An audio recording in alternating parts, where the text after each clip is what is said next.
तत्पूर्वी मान्सूनपूर्व पावसाचा अंदाज राज्यासह पुण्यात देण्यात आलाय।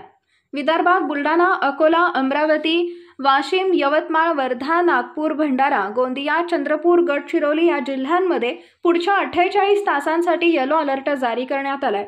उकाड्यापासून काहीसा दिलासा मिळाला। कोकणातील जिल्ह्यांना पुढील 5 दिवस तुरळक ठिकाणी पावसाची शक्यता आहे। मध्य महाराष्ट्रात पुणे, नगर, सोलापूर, नाशिक, कोल्हापूर, सातारा इथं वादळी वाऱ्यासह मुसळधार पावसाचा अंदाज आहे। मध्य महाराष्ट्रासह दक्षिण कोकणात काही ठिकाणी विजांच्या कडकडाटासह मध्यम ते मुसळधार पावसाची शक्यता आहे। तर आज जालना, परभणी, बीड, हिंगोली, नांदेड, लातूर, धाराशिव, अकोला, ठाणे, रायगड, रत्नागिरी, सिंधुदुर्ग, नाशिक, अहमदनगर, पुणे, कोल्हापूर, सातारा, सांगली, सोलापूर, छत्रपती संभाजीनगर, अमरावती, भंडारा, बुलढाणा, चंद्रपूर, गडचिरोली, गोंदिया, नागपूर, वर्धा, वाशिम, यवतमाळ या जिल्ह्यांना येलो अलर्ट देण्यात आलाय। तर धुळे, नंदुरबार आणि जळगावमध्येही हलक्या पावसाचा अंदाज वर्तवण्यात आलाय।